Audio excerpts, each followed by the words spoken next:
हैं केमिस्ट्री में। तो उससे पहले अपन थोड़ा सा एलिमेंट्स के बारे में चेक करते हैं। एलिमेंट्स का मतलब क्या होता है? ऐसे सब्सटेंसेस जो वन काइंड ऑफ पार्टिकल से मिलके बने हुए हैं, है ना, दैट इज़ कॉल्ड एलिमेंट्स। उनको क्या कहते हैं? एलिमेंट्स कहते हैं। जो सेम काइंड ऑफ पार्टिकल से मिलके बने हुए हैं उनको कहते हैं अपन एलिमेंट्स। दूसरी अपन बात करते हैं कि 118 एलिमेंट्स आर प्रेजेंट इन अवर अर्थ। अपने अर्थ पे अगर देखा जाए तो 118 एलिमेंट्स प्रेजेंट होते हैं। उनमें से कुछ मेटल्स, कुछ नॉन मेटल्स और कुछ मेटलॉइड होते हैं। और में से 7 जो होते हैं वो होते हैं मेटलॉइड। 7 क्या होते हैं? मेटलॉइड। मेटलॉइड का मतलब होता है कुछ ऐसे substances which shows the property of metal as well as non metal, जो कुछ प्रॉपर्टी मेटल की भी शो करते हैं एंड नॉन मेटल की भी शो करते हैं, है ना। तो उनमें से सबसे पहले अपन पढ़ने वाले हैं एलिमेंट्स। एलिमेंट्स आपको समझ में आ गया होगा, जैसे कि sodium, oxygen, chlorine, fluorine, neon, है ना, हाइड्रोजन, हीलियम, ये सब क्या कहलाते हैं? ये सब कहलाते हैं एलिमेंट्स, है ना। तो केमिकल फार्मूला पढ़ने से पहले अपन को इनके बारे में भी हमें पता होना चाहिए। ये लगभग 20 एलिमेंट्स के बारे में हमने आपको बताया है। जैसे कि सबसे पहले आता है hydrogen, helium, lithium, beryllium, boron, carbon, nitrogen, oxygen, fluorine, neon, sodium, magnesium, aluminium, silicon, phosphorus, sulphur, chlorine, argon, potassium and calciums. लेकिन सबसे पहले अपन बात करें, ये जो हमने लिखे हुए हैं these are called the atomic number. इनको कहा जाता है एटॉमिक नंबर। बात आती है कि एटॉमिक नंबर क्या होते हैं। एटॉमिक नंबर का मतलब होता है the number of proton present in the nucleus of an atom.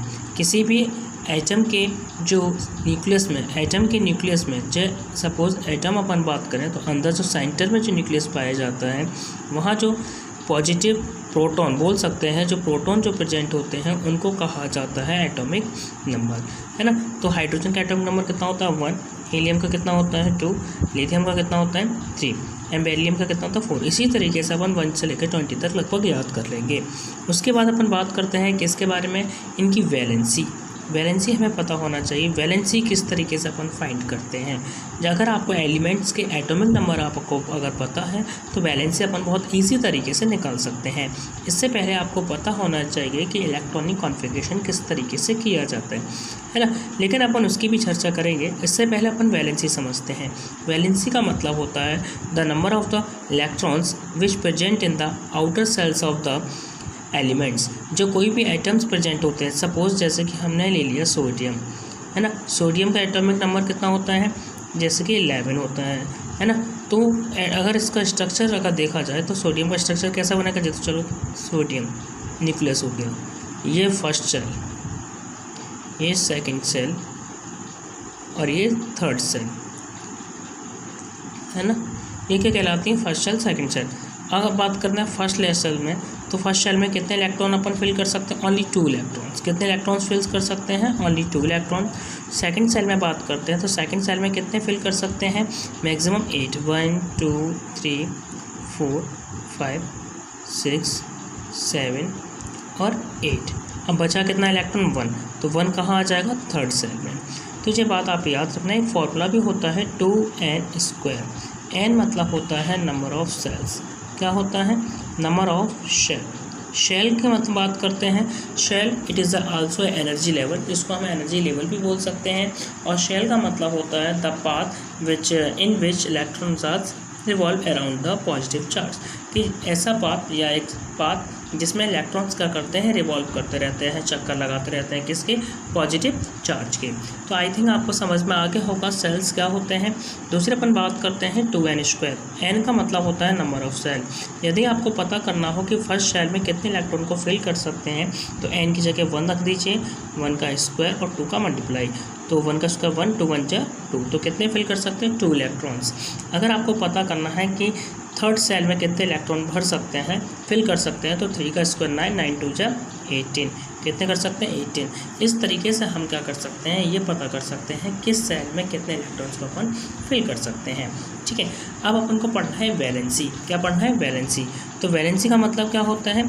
जो लास्ट सेल में, क्या जो लास्ट सेल में जो इलेक्ट्रॉन प्रेजेंट होता है उसे अपन क्या कहते हैं? वैलेंसी कहते हैं। क्या कहते हैं? वैलेंसी।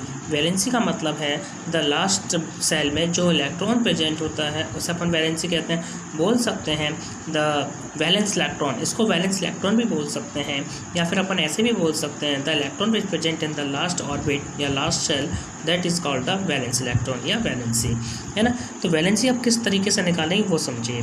तो लास्ट सेल में कितने इलेक्ट्रॉन हैं? 1, तो कितनी इसकी वैलेंसी कितनी हो जाएगी? 1 हो जाएगी।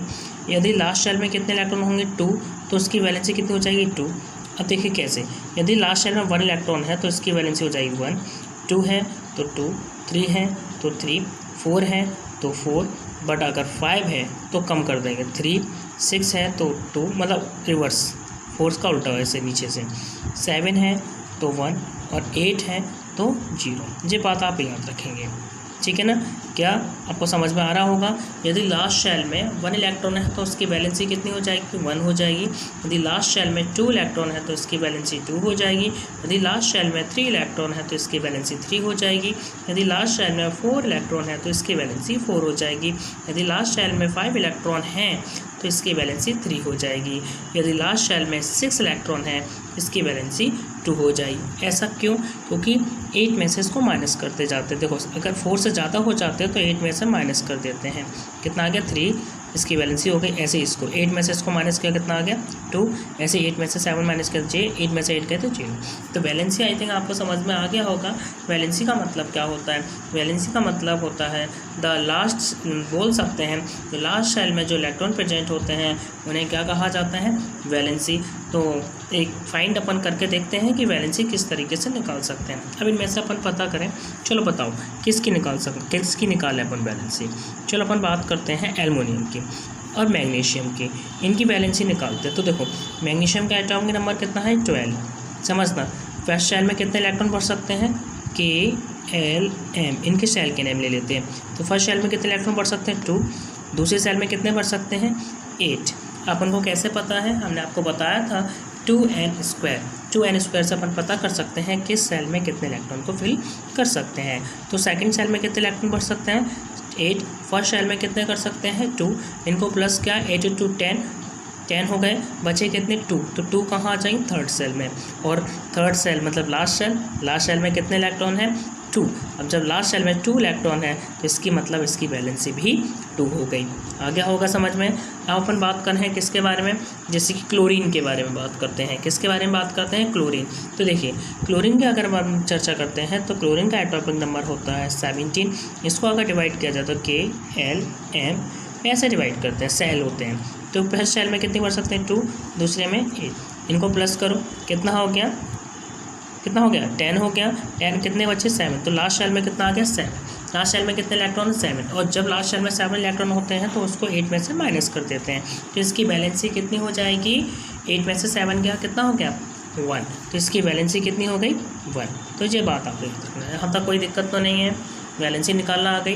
Very good. अब अपन बात करते हैं फॉर्मूला किस तरीके से। तो देखिए सबसे पहले आता है, हमें बनाना है NaCl, सोडियम क्लोराइड। कैसा बनाना है? Sodium chloride. तो देखो कैसे निकालेंगे। सोडियम Na से रिप्रेजेंट किया जाता है, क्लोराइड क्लोरीन से रिप्रेजेंट, मतलब क्लोराइड को Cl से रिप्रेजेंट किया जाता है। तो इसकी अगर अपन देखें तो इसकी वैलेंसी, इसका एटॉमिक नंबर कितना होता है? 11। तो 2, 8, लास्ट में कितना बचा? 1। तो इसकी वैलेंसी कितनी है? 1 लिख लिया। इसकी वैलेंसी कितनी होती है? ये भी 1 है। ये इधर ले जाओ, ये ले जाओ, तो कितना हो गया? NaCl। इस तरीके से अपन बना सकते हैं। जैसे कि इसकी देखो पोटेशियम की अगर अपन बात करते हैं तो इसकी वैलेंसी भी कितनी होती है? 1। फ्लोरीन की बात करते हैं तो इसकी भी वैलेंसी 1 होती है। ये भी इधर चली जाएंगे, वैलेंसी आप निकाल ही लेंगे। जैसे कि सोडियम की यहाँ बात करते हैं तो सोडियम की देखिए यहाँ पे सोडियम का एटॉमिक नंबर 11 मैंने बताया आपको। वैलेंसी कितनी होगी? 1। ऑक्सीजन की अपन बात करते हैं तो ऑक्सीजन का एटॉमिक नंबर कितना होता है? तो देखिए ऑक्सीजन की बात करते हैं तो ऑक्सीजन का एटॉमिक नंबर कितना है? 8। तो कितना हो गया? 2 और 6, और 6 है तो 8 में से माइनस किया तो कितनी हो गई? 2। तो इसकी वैलेंसी कितनी आ गई? 2। तो अपन इसकी वैलेंसी लिखेंगे 2। जगह इधर, जगह इधर, जगह इधर गया तो सोडियम कितना हो गया? 2, और जो इधर गया तो ऑक्सीजन कितना है? 1। आ गया समझ में। ऐसी कैल्शियम की वैलेंसी अगर बात करें तो वैलेंसी कितनी होती है? 2 होती है। और इसके अगर अपन वैलेंसी की बात करते हैं तो इसकी भी 2 होती है। तो जे इधर गए, जे इधर गए, तो कैल्शियम का क्या हो गया? CaO। इसी तरीके से अपन किसी भी नंबर का फॉर्मूला बना सकते हैं, किसी का भी केमिकल जो कंपाउंड्स होते हैं उनका फॉर्मूला अपन बना सकते हैं। जैसे कि हम अपन बात करते हैं किसके बारे में, एल्युमिनियम और ऑक्साइड के बारे में बात करते हैं, या एल्युमिनियम क्लोराइड के बारे में बात करते हैं, है ना। कार्बन क्लोराइड के बारे में बात करते हैं, कार्बन, है ना, कार्बन और ऑक्सीजन के बारे में बात करते हैं। तो देखो किस तरीके से अपन बनाते हैं। तो देखिए अब अपन बात करते हैं किसके बारे में, एल्युमिनियम। एल्युमिनियम का एटॉमिक नंबर कितना होता है, यहाँ देखिए एल्युमिनियम का एटॉमिक नंबर होता है 13। तो इसकी वैलेंसी कितनी होगी, तो फर्स्ट शेल में 2 इलेक्ट्रॉन भरेंगे, दूसरे में हमने 8 भरे, थर्ड में कितना बचा 3, तो इसकी वैलेंसी 3 रहेगी। तो इसकी वैलेंसी कितनी होगी 3, और इसकी वैलेंसी, इसका एटॉमिक नंबर कितना होता है 8 होता है। तो फर्स्ट शेल में 2 इलेक्ट्रॉन, दूसरे में 6, तो इसकी वैलेंसी 8 में से 6 को माइनस करेंगे तो कितना, 4 से अगर ज़्यादा होगा, लास्ट शेल में अगर 4 से ज़्यादा इलेक्ट्रॉन होगा तो उसको किससे माइनस कर दिया जाएगा, 8 से। तो इसकी वैलेंसी कितनी आ गई 2, इसको यहाँ ले जाओ, इसको यहाँ ले जाओ, तो क्या बना Al2O3। आ गया होगा समझ में। जैसे ही अपन बात करते हैं एल्युमिनियम, एल्युमिनियम की वैलेंसी 3, इसकी वैलेंसी 1, जेदर बन गया AlCl3, है ना। ऐसे अपन बात करते हैं किसके बारे में, कार्बन क्लोराइड। तो कार्बन की वैलेंसी कितनी होती है, इसका एटॉमिक नंबर होता है आपका 6, तो इसकी वैलेंसी कितनी हो जाएगी 2,4, तो इसकी वैलेंसी कितनी होगी 4। क्लोरीन की वैलेंसी कितनी होती है 1, जेदर का, तो क्या बन गया CCl4, है ना। उसी तरीके से अपन इसके निकालते हैं। कार्बन के बारे में बात करते हैं तो कार्बन की वैलेंसी कितनी बताई 4, ऑक्सीजन की भी मैंने कितनी बताई 2, इधर का जेदर का, कितना बच्चा C, यहाँ आ गया 2, यहाँ आ गया 4। बट जब दोनों सेम नंबर से डिविजिबल हों, तो उनको डिवाइड कर देते हैं, तो यहाँ कितना आ जाएगा, मतलब मल्टीप्लाई करते हैं, इसको हटा देते हैं, कितना आ गया 2 से डिविजिबल है, 2 को हटा देते हैं, कितना आ गया CO2। ये बात आप याद रखें। यदि यहाँ पे 2 दोनों सेम नंबर से डिविजिबल हो रहे हैं तो इसको स्मॉलेस्ट नंबर से हटा दिया जाता है। ये बात आप याद रखेंगे। आई होप आपको वीडियो अच्छी लगी हो।